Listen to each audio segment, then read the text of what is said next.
Nous avons 4 500 gros pour moi. Comme il y a pas de meurtre. Il y a des bimeux qui ont des biazons. Et il y a des biazons, mais c'est des coups. Nous sommes au coin des bois. Mais les timbre wa fi gros pour borodie et min dan chankwe. Bon, et mina e de yon le. Bon, ni mina pon koko ni ebla san wo. Mina yan kwe onu mi. Bon, me yigbe. E ka so ayi kwe onu mi abo. Adogbe onyo na pon. Amo igbe bibewe o. Nko na bo kwe che don.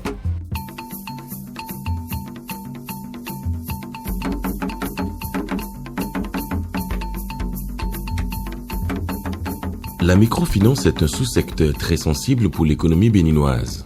Son cœur de cible est représenté par les 6 315 123 femmes à revenus modestes avec un taux d'analphabétisme élevé parmi les 12 466 999 habitants que compte le Bénin. Les systèmes financiers décentralisés ont pour vocation d'offrir des services financiers à des populations qui n'ont pas accès aux services financiers auprès des banques. Donc, il s'agit des populations à revenus modestes. Et donc, lorsque vous prenez les populations à revenus modestes, en respectant la structure de notre économie, parmi les populations à revenus modestes, vous avez une très forte proportion de femmes. Mais nécessité fait loi, et pour elle, des solutions de fortune, mais originales comme Adogbe, sont souvent saisies comme alternatives de survie pour sauver la face dans des moments aussi importants pour les ménages comme les fins d'année.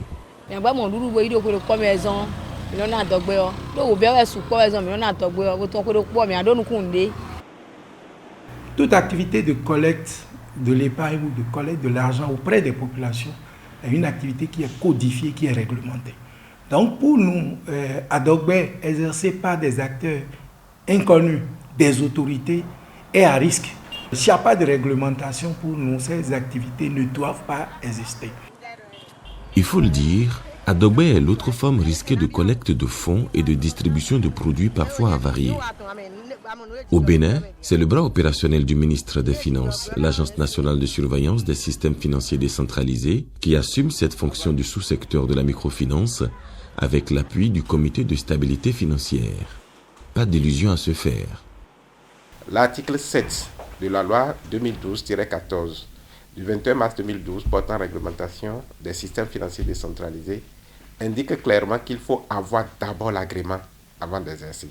Et donc, toute personne, tout acteur qui collecte l'épargne de nos populations ou fait l'activité de crédit sans avoir préalablement l'agrément viole la réglementation.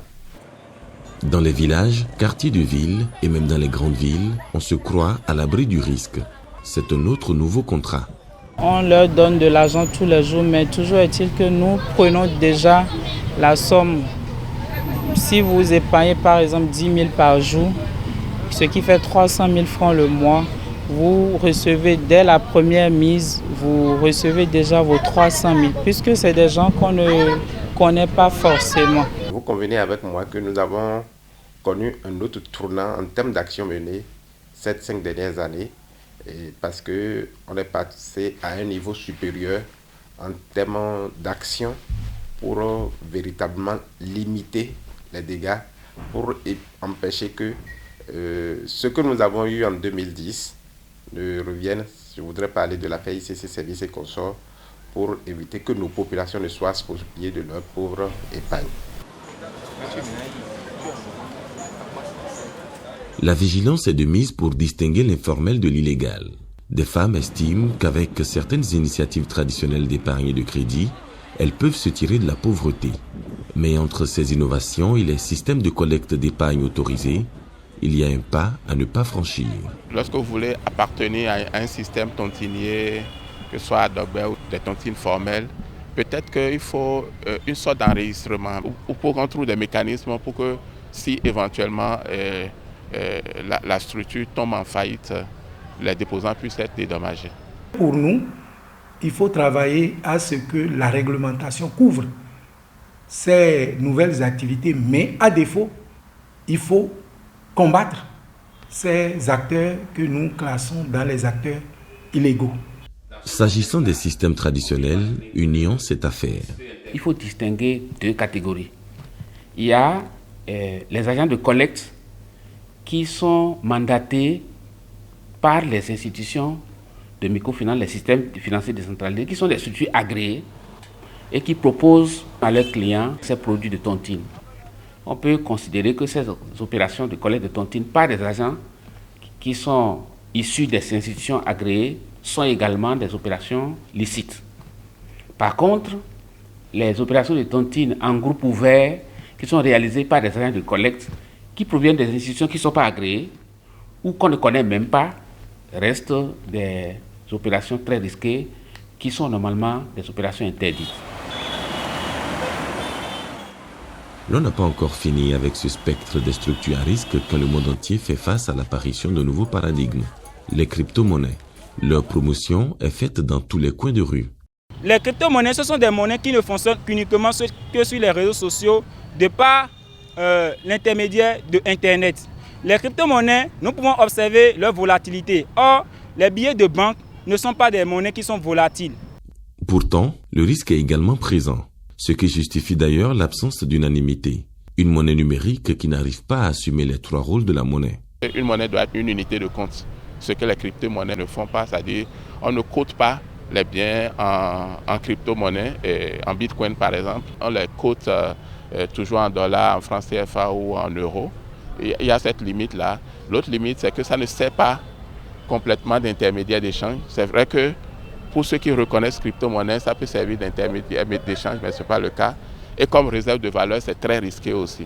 C'est pourquoi les populations béninoises et d'autres contrées de nos régions qui achètent doivent être très vigilantes pour savoir que le portefeuille qu'ils détiennent est extrêmement volatile. Là-dessus, la Banque centrale dit que les transactions en crypto-monnaie ne sont pas supervisées. Selon l'ancien fonctionnaire de la Banque centrale, en cas de problème, vous n'avez aucune autorité, ni de supervision, ni de contrôle pour traiter les plaintes. Cependant, il trouve la possibilité d'un parallèle entre exercice illégal de microfinance et crypto-monnaie. Exercice illégal, la personne prend vos sous, disparaît dans la nature. Crypto-monnaie, quelqu'un prend vos sous, il n'est pas responsable de la plateforme, il disparaît dans la nature. C'est la même chose. C'est pourquoi, pas plus tard qu'au mois de juillet 2021, la Direction nationale de la BCEAO pour le Bénin a fait passer un communiqué pour attirer l'attention des populations sur les risques de fraude, d'escroquerie et de blanchiment d'argent associés à la participation à ces plateformes d'échange initiées par les structures qui exercent en marge de la réglementation. L'État et certains partenaires techniques et financiers se sont engagés à assainir et professionnaliser ce secteur. Une initiative en bonne marche nonobstant l'apparition de nouveaux paradigmes. C'est là le volet essentiel du projet ADAPAMI. Il était question de faire la vulgarisation de la loi qui réglemente les activités dans le secteur, de sensibiliser l'ensemble des acteurs et de faire en sorte que tous ceux qui exercent dans le secteur exercent sur la base de la loi. C'est ainsi que nous avons accompagné l'agence et les autorités du ministère de l'économie et des finances à organiser le 3e recensement qui nous a permis de faire le point des acteurs qui respectent la réglementation et d'identifier les acteurs résiduels aujourd'hui qui exercent en marche. Mais le travail d'assainissement devant être un travail permanent exige que nous puissions recenser toutes les autres initiatives qui sont naissantes et qui peuvent créer encore des perturbations dans le secteur. C'est un peu dans ce cadre-là que nous, on inscrit les nouveaux paradigmes, les nouvelles initiatives, tout ce que la technologie aujourd'hui apporte de nouveau et qui n'est pas encore réglementé par les autorités monétaires, nous les mettons un peu dans les nouveaux paradigmes. L'assainissement du secteur de la microfinance demeure l'un des axes spécifiques et prioritaires d'inclusion financière au niveau régional.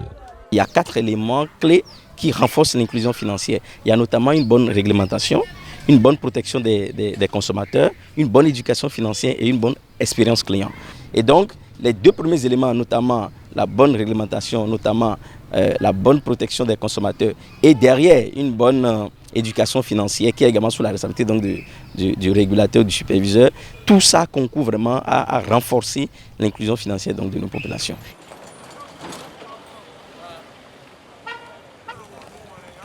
Dans le cadre de l'organisation de ce secteur, une réglementation a été mise en place.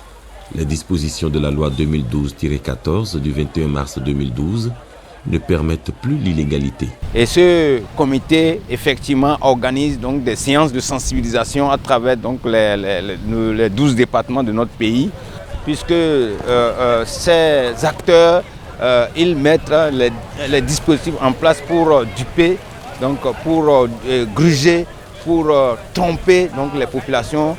Et nous pensons qu'avec ces actions, les populations seront vraiment informées du danger, donc quel coût en traitant avec ces structures illégales. Les avantages de cette lutte engagée pour l'assainissement et la professionnalisation de ce secteur ne se démontrent plus. Le premier, c'est d'abord l'assainissement global du secteur. On constate aujourd'hui que l'informel n'a plus tellement pignon sur rue, car les promoteurs de ces structures qui n'avaient pas l'agrément, beaucoup ont travaillé à avoir l'agrément. La preuve au niveau du consortium Alafia, qui est l'association professionnelle des SFD, le nombre de SFD n'atteignait pas 30. Aujourd'hui, nous avons 59 SFD membres du consortium Alafia. Donc il y a de nouveaux SFD qui se sont créés grâce donc à la lutte contre l'informel. Et également, cette lutte a permis de faire baisser sensiblement le niveau de l'ANAC dans le sous-secteur de la microfinance. Car les dépôts désormais des clients sont beaucoup plus sécurisés et les investissements aussi que réalisent les clients sont sécurisés, d'autant plus que ces investissements se font au sein donc des structures qui ont l'agrément, c'est-à-dire reconnues par le ministre en charge donc de l'économie. Et visiblement, une prise de conscience se développe au sein de la population.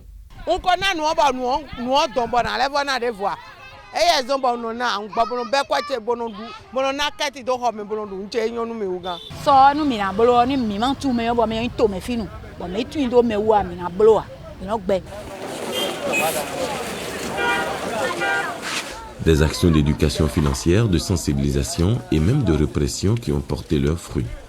Une lutte salutaire avec beaucoup d'impact. Grâce à ce travail effectué par Adapamine, on a pu remarquer que la part de marché qu'occupaient les systèmes illégaux de finances au Bénin a été réduite en peau de chagrin. C'est vrai, le phénomène persiste, mais aujourd'hui, les Béninois sont plus avisés. Ils connaissent mieux les textes qui régissent le secteur de la microfinance aujourd'hui et ils prennent des engagements responsables. La veille citoyenne est à cet effet permanente dans la même dynamique. Le Comité de stabilité financière et d'assainissement du secteur de la microfinance et l'Agence nationale de surveillance des systèmes financiers décentralisés, appuyée par Adapami, restent et demeurent un trio obligé.